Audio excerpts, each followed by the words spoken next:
And so the things that I write and say about Danish material culture, to use the big term, are from the heart and based on a lot of experience. And I am critical in some respects, but it is, I hope, constructive criticism. This is a short, very short excerpt from a government report published in 2011. Maybe some of you have seen. I could only find an English version on the internet. What was fascinating to me, what actually gave me a headache, was the definition of design that they're presenting here. They're saying in the original sense it means to give form. As such, it has its roots in art.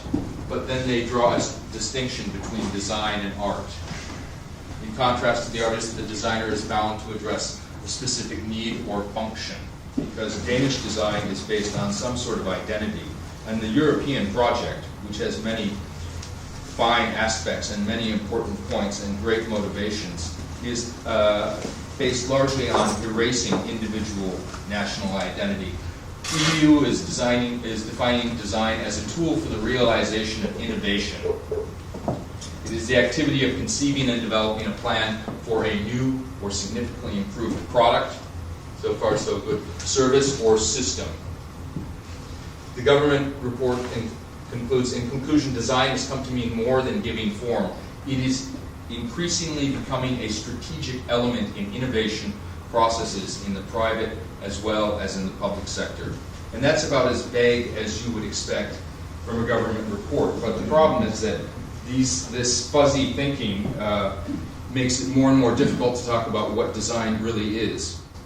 This stretching of this magic word, this rendering of the term design into something completely meaningless is, I'm afraid, embodied by much of recent Danish design. We should find another term, such as form. And if we look at Danish form, recent Danish form, we find that it is increasingly generic. And so you look at products from, this is Norman, next slide please, and Hay, and it's difficult to tell them apart. And I can distinguish between these two slides because Hay uses much more vibrant colors. Norman tends to use deeper colors, darker colors in their, thank you, in their advertising. But these products are increasingly devoid of cultural content. Next slide. You see these arrangements, and the furniture seems to have been designed mainly for the camera and the advertising agency. Next slide, please. And we see these plastic shapes put on top of structures. And in fact, there's an entire genre of what I would call Frankenstein Möbler. Next slide. where you have a contemporary chair that's basically two parts of an older chair, and quite often an Arne Jacobsen chair, as you can see from the seat of the pod and the legs from the Grand Prix. And they're sort of spliced together. And so design becomes a cynical cut and paste operation. And when we look at the smaller objects, as we will now, and we see these lamps, which seem to be incomplete, and their main virtues seem to be that they're eye-catching and very inexpensive. And we look at things for the table, and we see candle holders that will burn your fingers when the candle gets to be about half of its height. And we see cutlery. This is a recent flatware from Georg Jensen in stainless steel. Cutlery that does not hold food particularly well. And when we step back and we look at design from, certainly from a foreign perspective, recent Danish design, you could call it cartoon design. You know, you have these outlines and bright colors, and it looks like something that you recognize, but it's very, very flat, and it's very, very sad. We must have new products, otherwise we'll have stagnation. And I say, yes, but I think the stagnation began about 45 years ago. And so the stagnation has begun, and when we compare contemporary products to older products, it's really pretty sad. This is Cor Klint's Kip lamp from 1945, if you're not familiar with it. And it's important to remember that in fact it's a multifunctional lamp that was designed for a variety of uses. And people might say, oh, you're such a reactionary. That lamp is 70 years old. And I would say that that lamp was capable of evolution, and in fact it did develop further. In 1971, thanks to Paul Christensen, everyone knows his Sinus shade, but in fact he designed a movable wall lamp and table lamp to go with it. And in fact, his lamp could take the traditional shade. And so the products from the past were things that were both finished products that are still very contemporary, but also capable of evolution. And when we look at contemporary chairs, the chair on the left is from last year. I can't even remember which of the two manufacturers it was, but we don't see progress from this chair, which is now celebrating its 60th anniversary.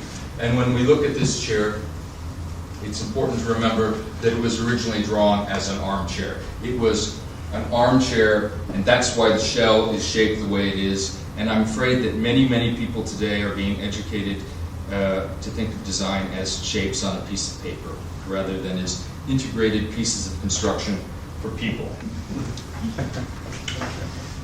Danish design, in the traditional sense, in the physical sense, was a product of evolution.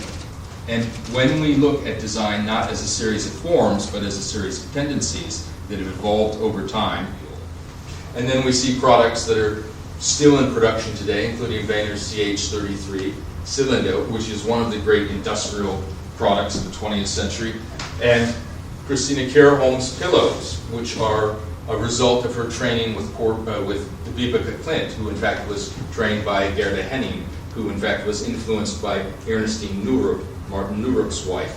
And so we can see this in every field of production, whether it's glass or metal or furniture.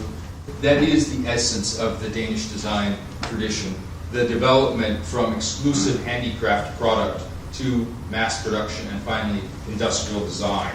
That is what people come here from all over the world to study. Mr. Klint's lamp, of course, gives Jacobsen a great deal of inspiration. And then in 1968, Werner Panton is developing the flower pot.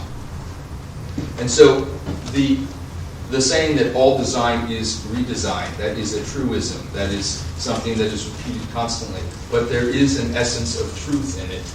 And you look at Bo Mogensen's industrial-made terrace furniture from 1969, and you can trace it backwards in time to Wehner's Klappstol from 1949, which of course was a response to poor Klint's hysterical, obsessive deck chair from 1933. But so often in books and in presentations, they're treated as singular things.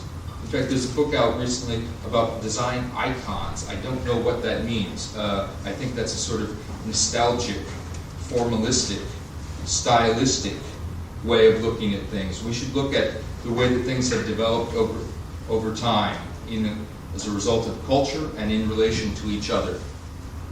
When we look at the cartoon furniture, we ask ourselves, what is the missing link? And in my mind, people talk about what is Danish design. Does it have to be designed by a Dane? Does it have to be made in Denmark? I would say that if somebody could come here from Singapore, and if they immerse themselves deeply enough in the culture, they could carry the tradition. If they understand the tradition, they can carry it further. But I think the fundamental missing link today is craft. I believe that the DNA of Danish design is the evolution of Danish cultural tradition. That's what makes it Danish. And we see this in the path from 1880 to 1980. We see culture developing into a series of objects which then evolve and develop over time.